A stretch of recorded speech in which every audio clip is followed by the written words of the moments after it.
ആവർത്തന പുസ്തകം അധ്യായം 13. ഞാൻ നിങ്ങളോട് ആജ്ഞാപിക്കുന്നതൊക്കെയും പ്രമാണിച്ച് നടപ്പിൻ, അതിനോട് കൂട്ടരുത്, അതിൽ നിന്ന് കുറയ്ക്കുകയും അരുത്. നിങ്ങളുടെ ഇടയിൽ ഒരു പ്രവാചകനോ സ്വപ്നക്കാരനോ എഴുന്നേറ്റ് നീ അറിഞ്ഞിട്ടില്ലാത്ത അന്യദൈവങ്ങളെ നാം ചെന്ന് സേവിക്കുക എന്ന് പറഞ്ഞുകൊണ്ടും ഒരു അടയാളമോ അത്ഭുതമോ മുന്നറിയിക്കുകയും അവൻ പറഞ്ഞ അടയാളമോ അത്ഭുതമോ സംഭവിക്കുകയും ചെയ്താൽ ആ പ്രവാചകന്റെയോ സ്വപ്നക്കാരന്റെയോ വാക്ക് നീ കേട്ട് അനുസരിക്കുക.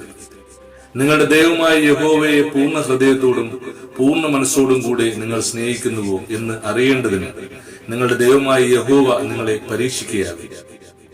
നിങ്ങളുടെ ദൈവമായ യഹോവയെ നിങ്ങൾ അനുസരിച്ച് ഭയപ്പെടുകയും അവന്റെ കൽപ്പന പ്രമാണിച്ച് അവന്റെ വാക്ക് കേൾക്കുകയും അവനെ സേവിച്ച് അവനോട് ചേർന്നിരിക്കുകയും വേണം. ആ പ്രവാചകനോ സ്വപ്നക്കാരനോ മിസ്രയീം ദേശത്തു നിന്ന് നിങ്ങളെ കൊണ്ടുവന്നവനും അടിമ വീട്ടിൽ നിന്ന് വീണ്ടെടുത്തവനുമായ നിങ്ങളുടെ ദൈവമായ യഹോവയ്ക്ക് വിരോധമായി ദ്രോഹം സംസാരിച്ചു. നീ നടക്കേണ്ടതിന് നിന്റെ ദൈവമായ യഹോവ കൽപ്പിച്ച വഴിയിൽ നിന്ന് നിന്നെ തെറ്റിപ്പാൻ നോക്കിയതുകൊണ്ട് അവനെ കൊല്ലണം. അങ്ങനെ നിന്റെ മധ്യയിൽ നിന്ന് ദോഷം നീക്കിക്കളയണം.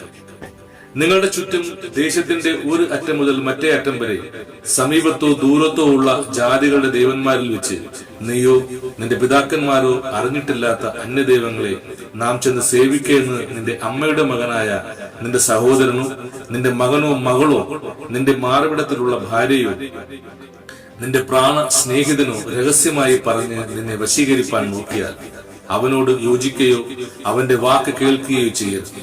അവനോട് കനിവ് തോന്നുകയോ അവനോട് ക്ഷമിച്ച് അവനെ ഒളിപ്പിക്കുകയോ ചെയ്യാതെ അവനെ കൊന്നുകളയുക.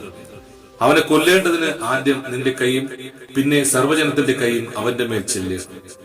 അടിമ വീടായ മിസ്രയീം ദേശത്ത് നിന്ന് നിന്നെ കൊണ്ടുവന്ന നിന്റെ ദൈവമായ യഹോവയോട് നിന്നെ അകറ്റിക്കളവാൻ അവൻ അന്വേഷിച്ചതുകൊണ്ട് അവനെ കല്ലെറിഞ്ഞ് കൊല്ലണം. ഇനി നിങ്ങളുടെ ഇടയിൽ ഈ അരുതാത്ത കാര്യം നടക്കാതിരിപ്പാൻ തക്കവണ്ണം ഇസ്രായേൽ എല്ലാം കേട്ട് ഭയപ്പെടും. നിങ്ങൾ അറിഞ്ഞിട്ടില്ലാത്ത അന്യദൈവങ്ങളെ നാം ചെന്ന് സേവിക്കണമെന്ന് പറയുന്ന നീചന്മാർ നിങ്ങളുടെ ഇടയിൽ നിന്ന് പുറപ്പെട്ട് തങ്ങളുടെ പട്ടണത്തിലെ നിവാസികളെ വശീകരിച്ചിരിക്കുന്നു എന്ന് നിന്റെ ദൈവമായ യഹോവ നിനക്ക് പാർപ്പാൻ തന്നിട്ടുള്ള നിന്റെ പട്ടണങ്ങളിൽ ഒന്നിനെ കുറിച്ച് കേട്ടാൽ നീ നല്ലവണ്ണം അന്വേഷണവും പരിശോധനയും വിസ്താരവും കഴിക്കുക. അങ്ങനെയുള്ള മ്ലേച്ഛത നിങ്ങളുടെ ഇടയിൽ നടന്നു എന്ന കാര്യം വാസ്തവവും നിശ്ചയവും എങ്കിൽ നീ പട്ടണത്തിലെ നിവാസികളെ വാളിന്റെ വായ്ത്തലയാൽ കൊന്ന് അതിലുള്ളതൊക്കെയും അതിലെ മൃഗങ്ങളെയും വാളിന്റെ വായ്ത്തലയാൽ ശപഥാർപ്പിതമായി സംഹരിക്കുക. അതിലെ കൊള്ളയൊക്കെയും വീതിയുടെ നടുവിൽ കൂട്ടി ആ പട്ടണവും അതിലെ കൊള്ളയൊക്കെയും അശേഷം നിന്റെ ദൈവമായ യഹോവയ്ക്കായി തീയിട്ട് ചുട്ടുകളയുക. അത് എന്നും പാഴ്കുന്നായിരിക്കണം. അതിനെ പിന്നെ പണിയുകയും അരുത്.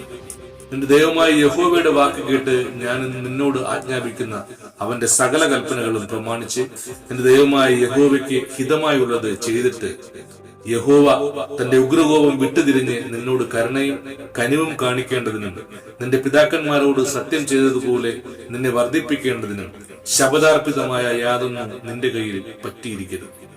ആമേൻ.